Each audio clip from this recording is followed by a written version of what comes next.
எசாயா 54 அதிகாரம். பிள்ளை பெறாத மலடியே, மகிழ்ந்து பாடு. பேறு கால வேதனை அறியாதவளே, அக்களித்து பாடி முழங்கு.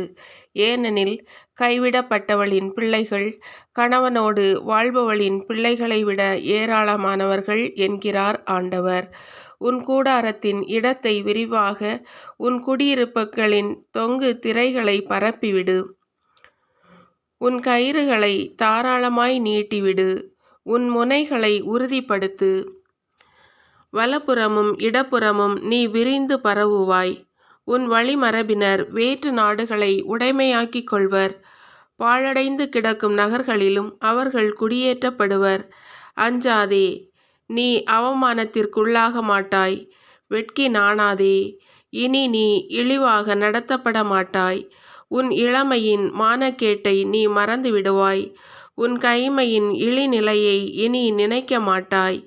ஏனெனில் உன்னை உருவாக்கியவரே உன் கணவர்.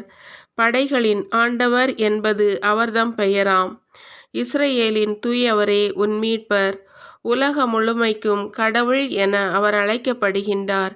ஏனெனில் கைவிடப்பட்டு மனமுடைந்து போன துணைவி போலும் தள்ளப்பட்ட இளம் மனைவி போலும் இருக்கும் உன்னை ஆண்டவர் அழைத்துள்ளார் என்கிறார் உன் கடவுள். நொடி பொழுதே நான் உன்னை கைவிட்டேன், ஆயினும் பேரிரக்கத்தால் உன்னை மீண்டும் ஏற்றுக்கொள்வேன். பொங்கி எழும் சீற்றத்தால் இமை பொழுதே என் முகத்தை உனக்கு மறைத்தேன். ஆயினும் என்றுமுள்ள பேரன்பால் உனக்கு இரக்கம் காட்டுவேன் என்கிறார் ஆண்டவர். எனக்கு இது நோவாவின் நாட்களில் நடந்தது போல் உள்ளது. நோவாவின் காலத்து பெருவெள்ளம் இனி மண்ணுலகின் மீது பாய்ந்து வராது என்று நான் ஆணையிட்டேன். அவ்வாறே உன் மீதும் சீற்றம் அடைய மாட்டேன் என்றும் உன்னை கண்டிக்க மாட்டேன் என்றும் ஆணையிட்டு கூறியுள்ளேன். மலைகள் நிலை சாயினும் குன்றுகள் இடம்பெயரினும் உன்மீது நான் கொண்ட பேரன்போ நிலை சாயாது. என் சமாதான உடன்படிக்கையோ அசைவுறாது என்கிறார் உனக்கு இரக்கம் காட்டும் ஆண்டவர்.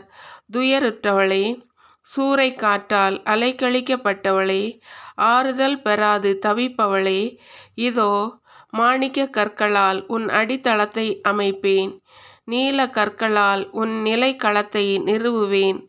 உன் காவல் மாடங்களை சிவப்பு கற்களாலும் உன் வாயில்களை பளிங்கு கற்களாலும் உன் மதில்கள் அனைத்தையும் விலை உயர்ந்த கற்களாலும் கட்டுவேன். உன் குழந்தைகள் அனைவருக்கும் ஆண்டவர் தாமே கற்றுத்தருவார். உன் பிள்ளைகள் நிறைவாழ்வு பெற்று சிறப்புறுவர். நேர்மையில் நீ நிலைநாட்டப்படுவாய். ஒடுக்கப்பட்ட நிலை உன்னை விட்டு அகன்று போம். நீ அஞ்சாதே, திகில் உன்னை அணுகாது. எவர்களாவது உன்னை எதிர்த்து கூடினால் அவர்கள் என்னிடமிருந்து வந்தவர்கள் அல்லர். உன்னை தாக்க வரும் எவனும் உன் பொருட்டு வீழ்ச்சி உறுவான். இதோ கரிநெருப்பை ஊதி போர்க்கருவியை அதன் பயனுக்கு ஏற்ப உருவாக்கும் கொல்லனை படைத்தவர் நான். அதை பாழாக்கி அழிப்பவனையும் படைத்தவர் நான்.